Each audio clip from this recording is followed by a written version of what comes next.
There are moments when you look at your weekend choices and you think, well, that wasn't meant to be a part of the plan. It could be the potato chips, the chocolates, the one too many glasses of wine, the poker machines, and you were doing so well, determined to turn a new corner, and then the habit or life pulled you sideways. And this morning, I felt that sting of guilt. The mind was replaying what I shouldn't have done, but as I walked the oval with my two dogs, something shifted, and because they were full of joy, their tails were wagging, their tongues were out, and they were in the moment. And there I was, lost in my own self-criticism instead of joining them in the beauty of right now. And that's when I caught myself thinking, no, I choose now. I want to be here, present. We all stumble. And the goal isn't to never fail. It's to rise with that gentleness again and again, and sometimes even again when we do. There's an old Japanese proverb that says, fall 7 times, stand up 8. It's simple, but it's profound. Life isn't about counting how many times we fall. It's about measuring the courage it takes to stand up again. And as I walked, I realized guilt. This is just an energy trapped in the past. I can't change what's already done. That steals the present. And my dogs reminded me of that. They don't replay yesterday's walk or worry about tomorrow's. They're here, they're fully alive, and in that moment, I forgave myself, not because I earned it, but because I deserved peace, and my dogs deserve me to be fully present with them.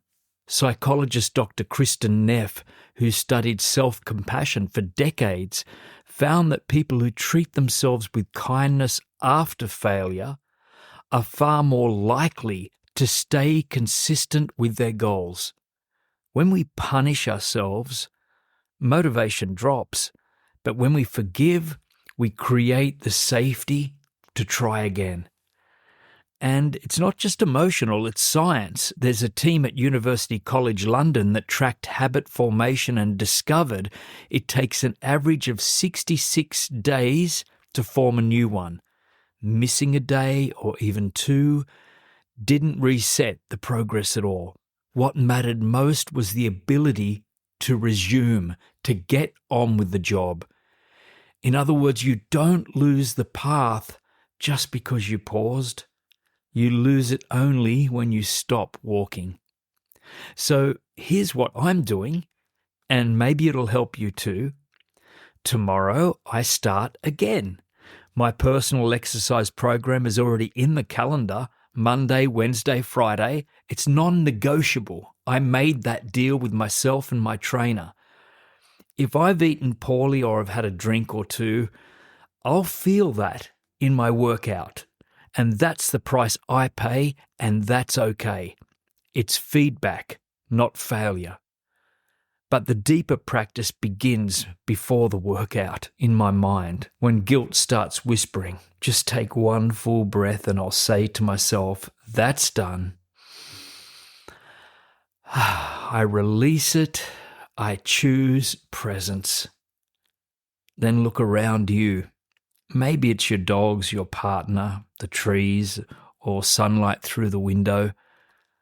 And let something real anchor you back to now if you find yourself in this situation. That's forgiveness.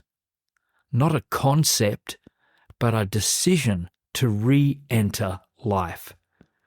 Every time you rise and fall and rise again, you strengthen the muscle of resilience. Every act of returning to movement, to nourishment, to presence, that's a quiet victory for you. We're not meant to live perfect lives. We're meant to live ones in the present. Fall, forgive, begin again. as many times as it takes, my friend. Until next time, I'm Jason Stephenson. Imagine boldly, then go out and live it.